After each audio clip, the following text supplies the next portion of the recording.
Well, here's your update on V-Belt's red 4500 Dodge Ram. What do we call it? A Dodge Ram. Upset some people. Anyway, so I don't think the truck's got a mile on it since he got home. It's 2022 4500 if you didn't see those earlier videos. Waiting on parts to show up, and the first and foremost thing was trying to find a dump unit that would work, because I'll show you his other truck here in a second. But the main thing is factory upfit dump beds will usually just sit on here with another frame, and then the dump unit goes on top of that, so it's double stacking frame. You don't need to do that. It's already got a frame here. So it's been difficult to do what he did on the last one, is to have a bed that sits low. Because if you look at most factory outfit beds that have dump units in them, the height of the bed will be about level with the dang door handle, which is just not realistic. So come over here and show you how he's got this one set up. Bought this truck in 2000. It's a 2001. It's 5-speed, 4-wheel drive, all that. So you see how this one sits down there with that, I don't know what kind of seam you call that, you know, architectural clipping, whatever. So it sits nice and low. It's frame to frame.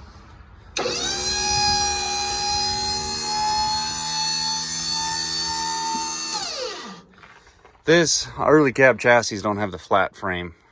This one's actually got the little drop in it, so that actually helped him for doing this. So he had to notch the cross member, then reinforce it on the bottom side, not a big deal. And then that thing's sitting on a 4x4 box tube to hold it up. So it gave him plenty of room to do that. Was not an option really for the new truck because of just where the cross member is and everything. Then he made his bumper and stuff for the back with a receiver hitch built into it. He's got different sides and stuff for this, so he can go with he's got solid ones so you can haul stone, and he's got these ones that are shorties, and he's got full height ones so he can haul stack wood. And so this is what he's come up over here, because that plan wasn't going to work on his new truck, unfortunately. That would seem like the simplest way, but I think you guys will be excited about this. Just need to go to the steel yard and get the steel. But he got a 3-stage telescoping cylinder for the front. So that's what it's going to be. So it's going to be a mini dump truck. I think that's pretty neat. That's going to be how it's going to go. That way it will be able to sit nice and low profile, and that's the main thing, because you don't want to be loading stuff up into a truck when it could be this high and turn it'll be that high, and we don't want it that high because I just pain in the butt throwing saws and everything in there. This thing, I believe it's 9.5 feet worth of frame, so it's going to be about, I think he might aim for about a 10-foot bed at first initially, but now since it's going to be a chunk we're going to lose right here for that cylinder, which isn't really a big deal. That thing doesn't really walk forward at all, so you can have it pretty close to the front.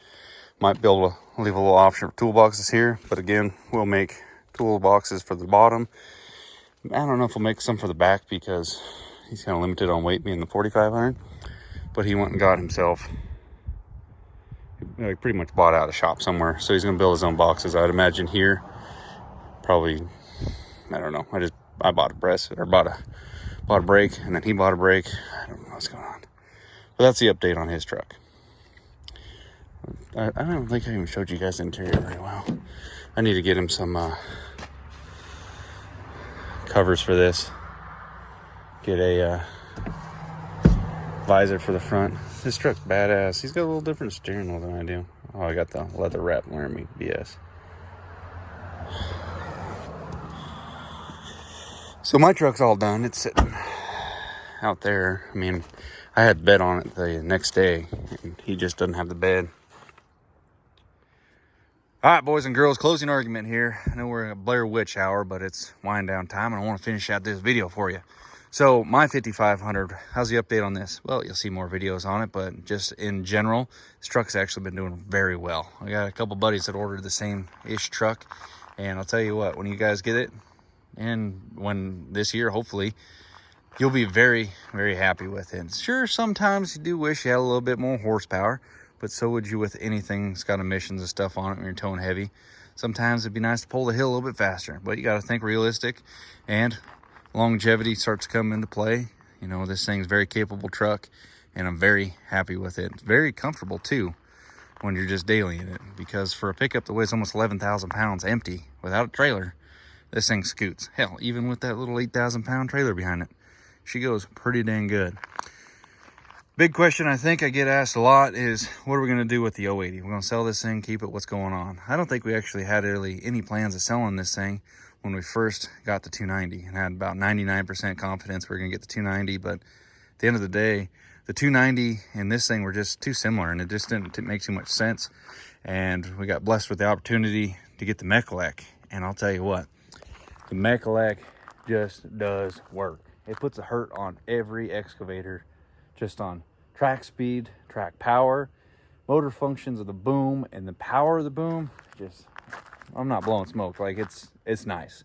So that's what the plan is with this. We're gonna be keeping this purely as a backup. A couple other machines might be hitting the road here soon, but let's go down here and talk about the 08 5500. Everybody wants to know what's gonna happen with this truck. So this is the OG tow rig. I mean, it's a 3rd gen 5500 6-speed manual transmission with only 80,000 miles on it. Original miles. No rebuilt or any of that stuff I heard in the comment section.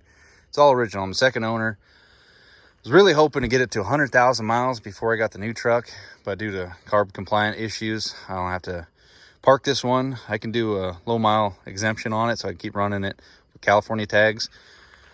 Or I could just go the smart route and put something from out of state on there. But I want to get 100,000 miles on it before the new one showed up. But the new one's here, and it's just so much more comfortable and, you know, fresher. Not saying this one's worn out or nothing, but at the end of the day, it's like, well, continue beating on this one more for the next 5-6 months and run it in the ground, or it can continue to still be a nice truck that's got way more life in it than I'll ever see. But I'm going to keep this thing. Don't have any plans of selling it, and this thing kind of paved the way for everything I got right now. The whole scheme, if you didn't know, was I wanted to get a small excavator when I first came back to California. I was working, doing my, you know, handyman kind of a gig, weed eating and all that kind of mess. All I had back then was my 12-valve pickup, and I borrowed a lawnmower. We towed it on a boat trailer, but I saved up enough money. I wanted to get an excavator. I was going to get a small one, and the 080 showed up on Craigslist, and it was actually a pretty good deal, but it's a little bit out of my reach. If we were to go with that, I would need to get a new tow rig. So my dad and I went partners on the 080, and I still had enough money I could go get a tow rig with, and found this one in Texas. Actually, truck and trailer both came from Texas. And, you know, there's too much history with my dad and I with this channel and all that with this truck and the 080. So I don't really care to get rid of it. And I think it's helped us a lot with the business. Although the Texas Pride trailer, I'm definitely going to be selling that one, because if we get some traction, which I'm hoping for, finally, the 40K trailer will be here hopefully this year. But this is a 20 plus 5, 30K Texas Pride trailer. There's nothing wrong with it. I mean, it's still a very capable trailer. I used it the other day. I have a video comparing this truck to the new one. I used them both towing, setting up a job one morning. Come through with a couple other updates over here, just to tell you guys, because we're, you know, finishing out this video. The little yellow trailer. This is, my dad got this so he could haul his little X, 12K excavator. Nice little trailer, very maneuverable if you're good at backing up a mini trailer. The new version of this should be here, hoping this month. It's been a long wait, just trying to finalize some stuff, and just, you know, the way the world, it's hard to get steel and hard to get the correct steel and manufacturer stuff, but it'll be the same-ish thing. It'll be 16-foot, full tilt deck, hydraulic tilt, hydraulic jacks, bumper pull.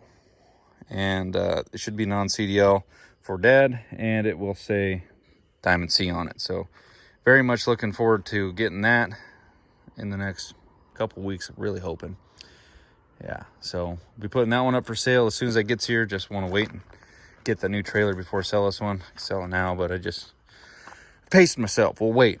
And then that one, keeping that one as a backup until the new trailer shows up for it. All right, we need to close this video out because it is dark, and this whole video was supposed to just be an update on my dad's new truck, which, yeah, we knocked that out a little while ago, but I want to involve some of the other stuff you guys been asking questions on. I want to be, you know, more or less transparent with my YouTube channel. I don't like hiding a bunch of stuff, but sometimes it just, if you're given opportunities, why not take them? If you can upgrade your fleet, you upgrade your product.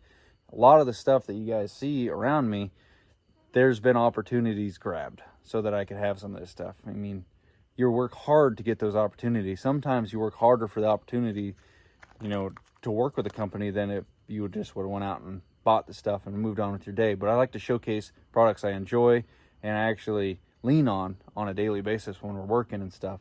So that's how this started. I just wanted to show products that I thought could work and how they worked and all that stuff.